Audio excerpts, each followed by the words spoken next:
So good afternoon, good morning, and good soul to everyone. Uh, so for the half for the last half century ago, we took our first step to the surface of the moon. Today, with new passion towards exploration of a human endeavor, towards we are taking steps towards Mars.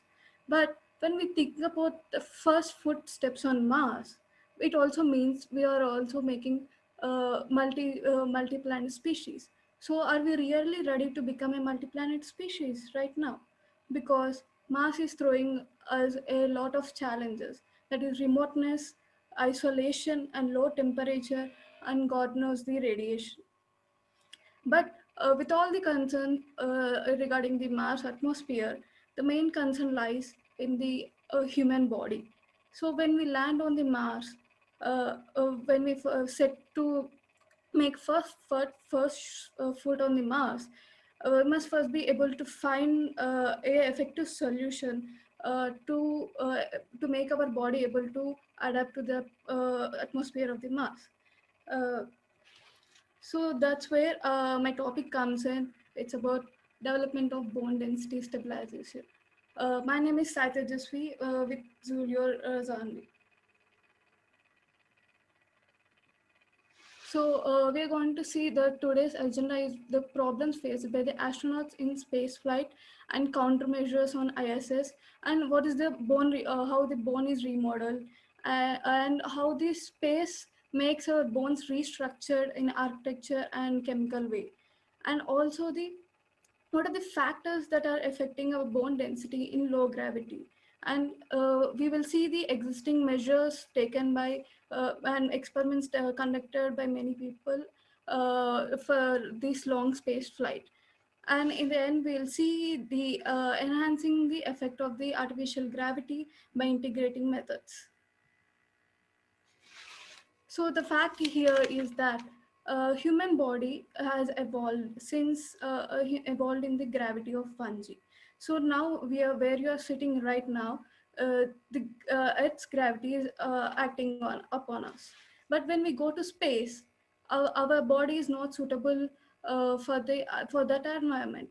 We are not evolved in that environment. So that's where our body loses its direction. Fluid flow in the body loses direction and circadian rhythms. And the main thing here is we lose the mineral density because of the no loading effect on the bones and mainly feet, pelvis, and limbs. So here you can see change in the bone mineral density on a long duration of Mars, like in opposition class, around 400 to 600 days, whereas in the conjunction class, it about 1000 to 1200 days. But either way, you can see the bone density is decreasing rapidly. So, which is a major concern before we send the astronauts to the Mars, and also that a BMD value lost at an average of 1.5% per month. So the real villain behind the bone mass density loss is osteoporosis, which is a silent killer. It is a condition where the bones become weak and brittle, and new bone creation doesn't keep up with the bone removal. Here you can see on the left side, this is the cross-sectional of the bone, where the outer port is called cortical bone and inner port is called strabical bone. So as we age, these layers will become thinner and thinner. But when we go to space, the rate of thinning effect of these layers will be much more. So that's why we can see the osteoporosis loss, osteoporosis in space, which is there is no strut connections in the bone, and it becomes weak and brittle. And another cause is when astronaut goes into the space, the calcium metabolism reduces, and due to the microgravity, astronaut excretes 60 to 70% of the calcium in the urinary. Because of this, the more load effect is done on the kidneys. So the kidneys cannot filter this calcium and develop a condition called as hypercalcia, where the kidneys may resulting in formation of the kidney stones, which are called renal stones. So, what are the countermeasures that are taken by the on ISS now in our existing crisis? So there are treadmill running, cycling, and as well as advanced resistive exercise device. So these three combinedly operated and implemented so that astronauts will stay fit and move and move away from this bone loss. At least they can reduce a little much. So, what is bone remodeling? Before knowing into the bone remodeling, it consists of two cells, which is called as osteoclast and osteoblast. So, on Earth, when we jump, when we swing, when we run around, minor fractures will occur in our bone. So, these minor fractures can be healed by our body because of presence of the osteoblast and osteoclast. So, osteoclast they will consume the damaged bone, and osteoblast will rebuild the damaged bone. So in this way, there should be a balance between the osteoclast cells and osteoblast cells. So here you can see the main cells that are produced by the osteoblasts are osteocytes. So these are so the balancing between the osteoblasts and osteocytes, if this balance is increased or decreased, then we will see a condition called osteoporosis. So how this affecting the space? So how this osteoporosis affecting in the space? So you can see the normal vertebrae is on the left side, and the vertebrae that is suffering from the osteoporosis is here. So so because of the osteoporosis condition, the bones become brittle and the honeycomb-like structure inside the bone will not be that suitable. And the main load is done on the pelvis, labia, and femoral neck, lumbar spine, and trochanter. So this is the graph of the taken by the DEXA scanning, where you can see the decrease in the bone mineral density in astronauts, which is greater than the postmenopausal women. So the factors that are affecting the bone loss in low gravity are low light levels, because due to the less sunlight they are receiving, they become vitamin D deficient, and also the CO2 levels. On Earth, it is about 0.003% of oxygen, carbon dioxide present in the atmosphere, whereas when you go to at the International Space Station, the CO2 levels rises to 0.7 to 1%. So because of this, there comes a condition, there will be a acid-base imbalances, which results in the decrease of the carbonates and phosphates. And as you know, there will be a minimal skeletal loading and low metabolism of calcium. So unloading, coming to unloading, it is a main uh, concern because the bone responds more to unloading than loading. It becomes lazy when there is no force effect on the bone, and also the hormonal imbalances. Uh, the current measures taken are in many ways, like pharmaceutical, diet, and vibration method. In pharmaceutical methods, you can see biphosphonate. So biphosphonate is been taken by the astronauts since a very long time. It will attach to the binding cells to the bone surface. Whereas melatonin, which also increase in the effect of the osteoblastic effect. Parathormone. The parathormone, here we can see it regulates the calcium levels. So when there is a low calcium level, this parathormone will rapidly increase the calcium levels. And Evenity, this is the new drug that came into the uh, market and approved by the NASA, where it is used for the treatment of the osteoporosis. But it uses a different chemical released by the bone that is called sclerostin. So it inhibits this sclerostin so that the bone resorption is done. So supplementation. Coming to supplementation, there are many diet intake taken by the astronauts. Some of them are vitamin D and calcium. Whereas dried plum, it comes into picture as it showed a effective increase in the bone mineral density. So this can also be taken into diet when astronauts go into space. Exercise.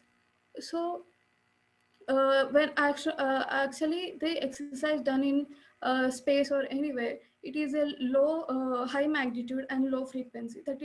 That means it is repeated with a less frequency. That is, it is performed at 2 hours per day for 7 days. So it is not enough to keep the bone mineral density as expected. Vibration therapy. This therapy is where a person is made to stand on a oscillating platform. So this oscillating platform will vibrate at a certain frequency so that it will regulate and input the mechanical stress on the pelvis, feet, and lower limbs. It consists of two types of vibration therapy, that is whole body vibration and a low intensity vibration. So whole body vibration, it takes a large amount of 30 room feet space, but whereas low intensity vibration, it can be conducted in a single room. So piezoelectricity in bones. So this is the main ingredient for bringing the AG into the picture. So piezoelectricity is generated as a collagen, the bone cells, where it consists of the charge carriers. So when these charge carriers move from a lower to upper surface of the bone when stress is applied. So this drift in the charge carriers will result in a piezoelectricity.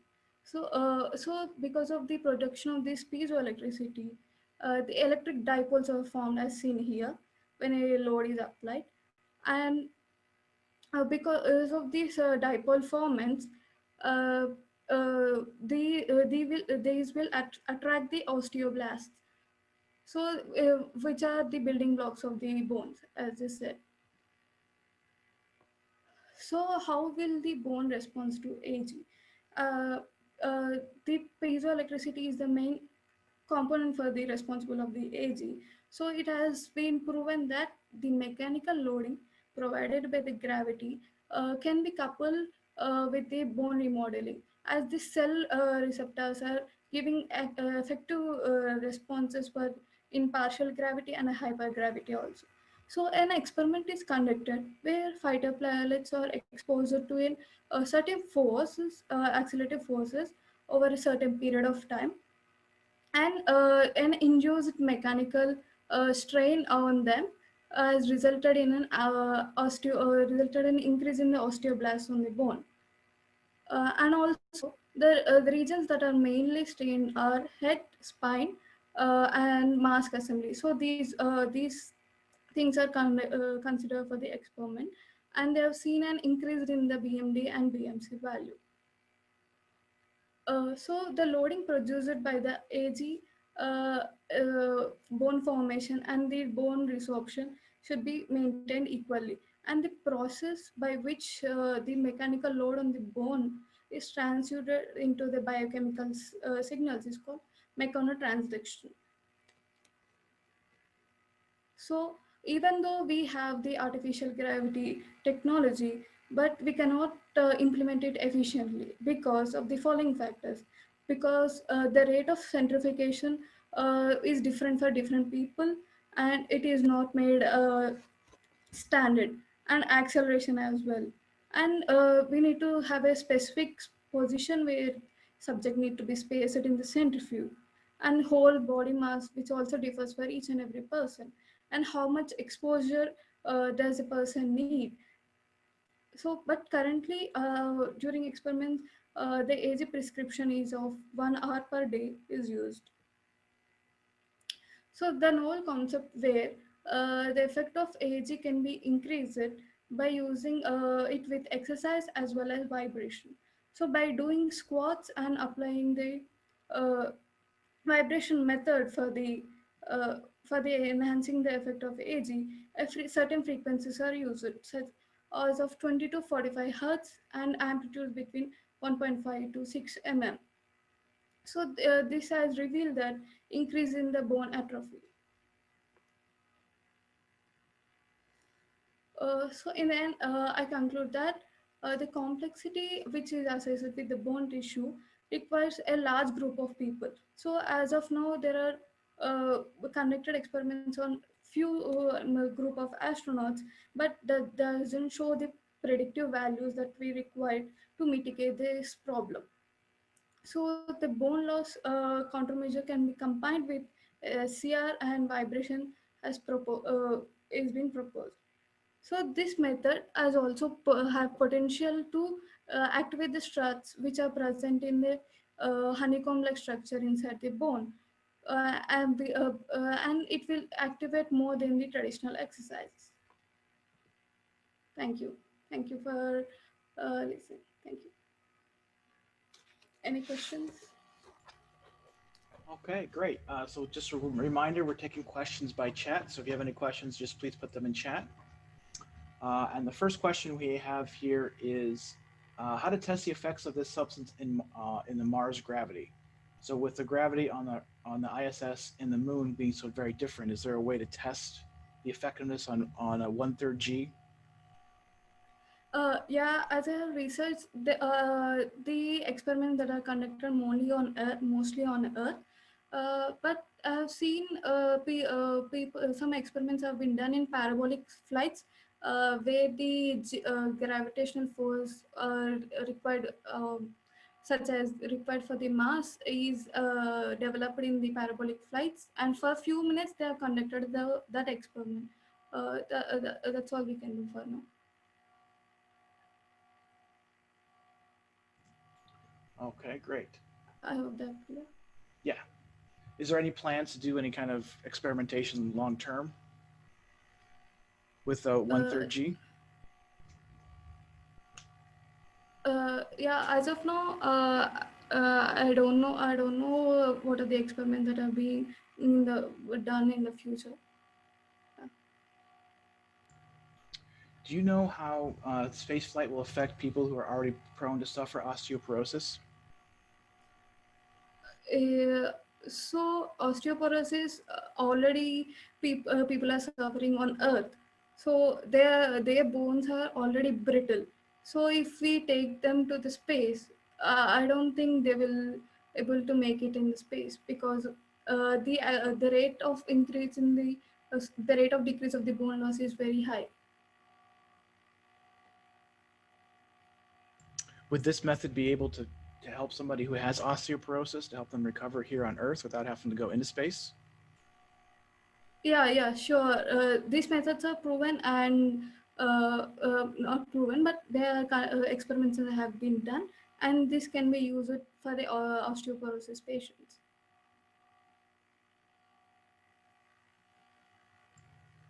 So you mentioned that lighting and some other dietary things were also affecting bone density. If we were to add things to counteract that, so for instance, like full spectrum lighting, would that have any effect as well? Has that been studied? Do you know? I don't know about the effect of the spectrum study. Sorry. Congratulations, Tijazvi, for your presentation. Thank you. Thank you. Thank you for your time. Yeah, sure. Thank you. Thank you very much. And thanks for the Mars Society for giving me this opportunity.